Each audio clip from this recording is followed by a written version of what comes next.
Electron structure is all about the arrangement of the electrons within the electron cloud and why we call it an electron cloud. First and foremost, background and reminder. All light travels at the same speed, 3 times 10 to the 8th meters per second. It is a result of wavelength times frequency. You must remember that wavelength is inversely proportional to frequency.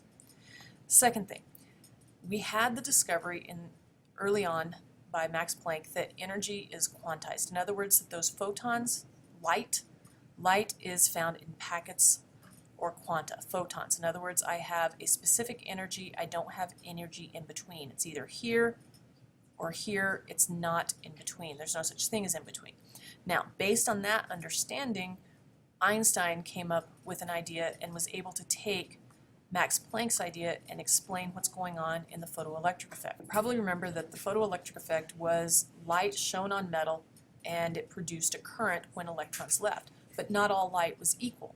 So red light didn't produce current, but violet light did, implying that light has energy and was able to transfer that energy to electrons. And if the electrons absorbed a certain amount of energy, like they did from violet light, they literally left the metal and they produced a current.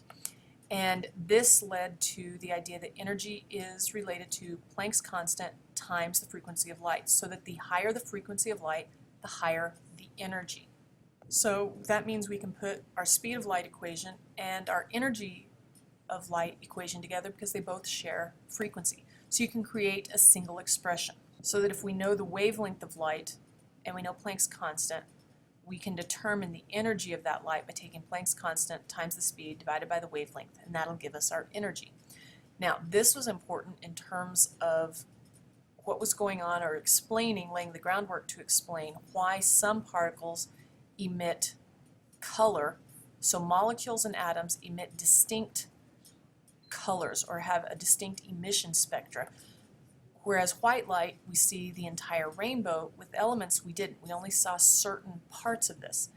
Bohr took this and was able to laid the groundwork basically for our first understanding about how electrons are arranged within the atom, and this is where we came up with the Bohr model, that idea that electrons occupy specific orbitals. The important thing here is that he recognized that each orbital corresponds to a specific energy. And if each orbital corresponds to a specific energy, that means that electrons are only allowed to have certain energies. And if they're allowed to be in those energy levels, that means when they transition from one allowed energy level to another allowed energy level, it's based on a specific, discrete amount of energy that is absorbed and then emitted. And that emission spectra is what we're used to seeing when we look at one of these. So when you look at an emission spectra, what we're seeing is we are literally seeing the effect of that discrete amount of energy that is absorbed and released.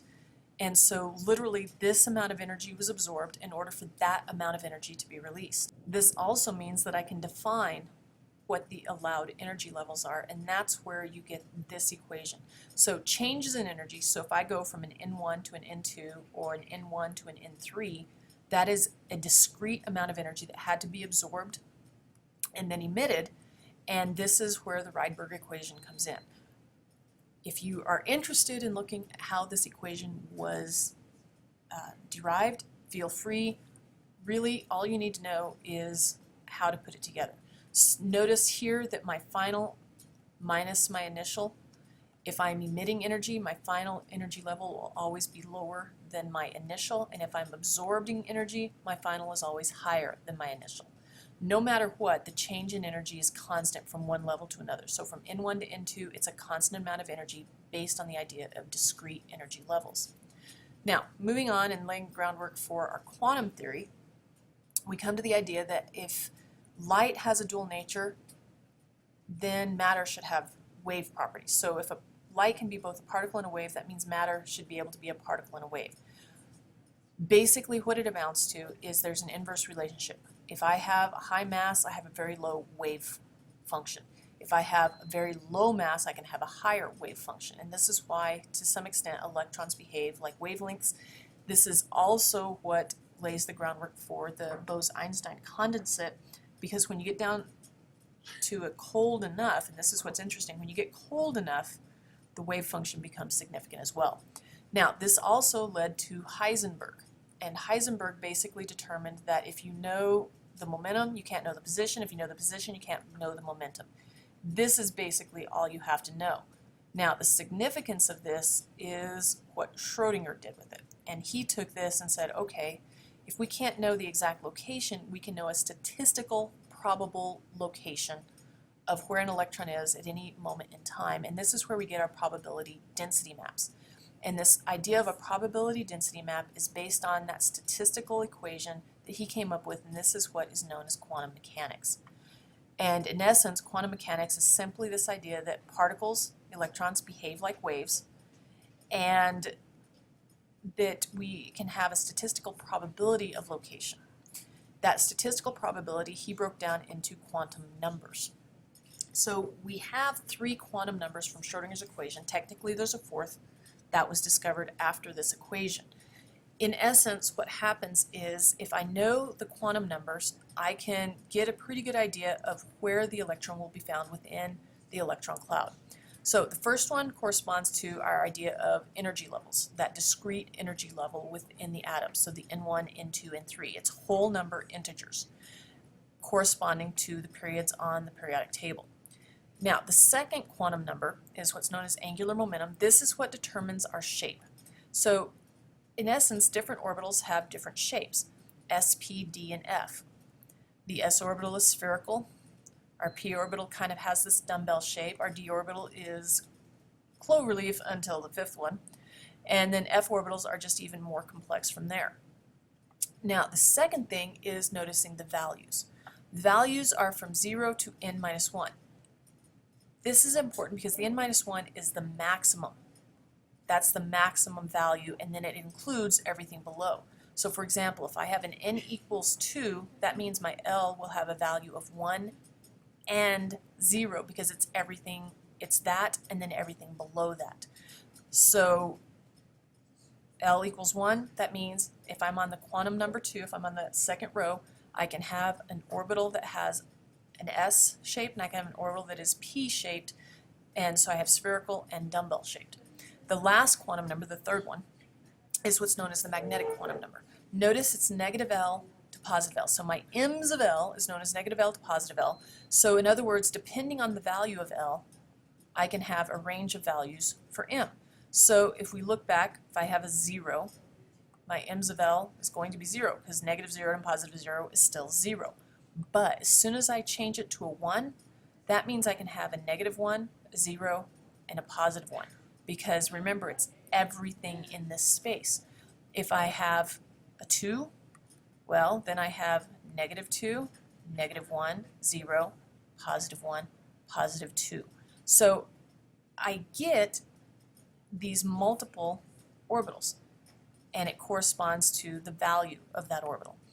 Now, the importance in applying this is that this is where we get some of what we recognize as the organization of the periodic table. So, possible values of L, I can only have a 1s. Notice at 2, I can have 2s and 2p. At 3, I get 3s, 3p, and 3d. So you can see this, you can see a pattern here in terms of the number of suborbitals, the s, p, d, and f, within a particular orbital. You also see the number of orbitals available at a particular level, and the importance of this is each orbital can hold 2 electrons. So if I have 2 electrons in an s, because there's only one s, an s can only hold 2 electrons. With p, there's 3 possible orbitals, so that means it can hold 6 electrons because each orbital can hold 2. So now I get 6 and 2, and this is 8. So this is actually the basis of our octet rule. So S is spherical. It also follows the pattern of our energy levels in that it's discrete energy levels. So we see that 1s, 2s, 3s. There's no overlap. Same thing happens with our P, except our P is dumbbell shaped again. D gets even more complex, but the increasing number of orbitals means I can have more and more electrons at each one. Now, where this applies to an orbital fill diagram and to our electron configuration, which basically all of our quantum numbers determine our electron configurations and our fill, has to do with this idea that these have different energies. Now, when I deal with hydrogen, My 2s, my 3s, my 4s, they all have exactly the same energy level. As soon as I add more than one electron, though, I start seeing this division occur. So there actually are different energy levels within the overall energy level. In other words, a 3p is a higher energy level than a 3s, and so on.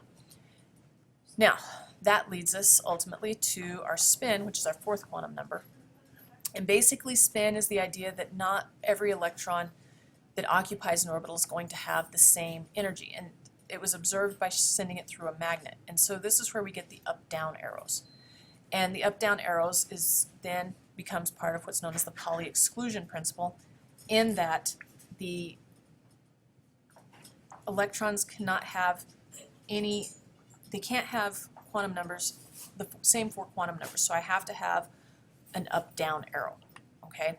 And that's where we get this +1/2 and this -1/2 value. Now, as previously stated, basically all those quantum numbers give us our electron configuration. Now, you probably remember this, so this will be quick.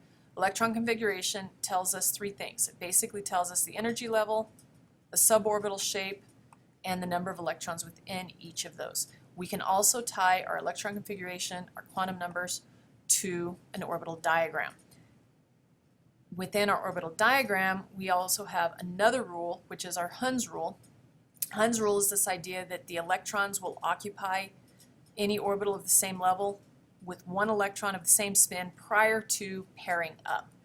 And this has to do with the potential energy associated, so it's actually a lower energy level to do all this before they have to pair, because we know electrons repel each other. All of this then leads to our periodic table. In other words, when we look at the periodic table, we can actually see how the quantum numbers and our electron configurations play out, because this part of our periodic table, all of the atoms in this area, all the elements have electrons ending in the d orbitals. All of these have their last electrons in the p orbitals. So when we look at the periodic table in this way, we're actually referring to the valence electrons and where they're found. And this also ties into the column. So for example, 1s1, 2s1, 3s1, we see this play out over and over. So families, remember that families have the same chemical property. Also remember that it's electrons and valence electrons that determine those chemical properties. And so what we now see is that the valence electrons, the chemical properties, also means that they all have the same basic electron configuration. So column 1 is S1, column 2s are S2. Our column 3 over here, when we deal with the A block, or what are known as the representative elements, are S2s, P1s, and so on. And it plays out all the way across the table. Lastly, remember that the periodic table, though, the electron configurations, even though we want them to be predictable, and the first 20 are, they do exactly what we would expect. As soon as we start getting into the D blocks and any kind of complexity, oh, it's freaking out on me. Remember that we talked about, for example, chromium and copper being different and unique from everything else, and we tend to think of them as the exceptions. Well, they're not exactly the exceptions. What they point out is how much we don't know and don't understand. So electron configurations tell us how the electrons are organized. Knowing the electron configuration is great because to some extent, especially when we look at the representatives, we can talk about and explain some of the behaviors. But when we deal with the F's and the D's, our rules, off-bow, Hund's, and Pauli exclusion, are not, especially off-bow, aren't as predictable as we want them to be.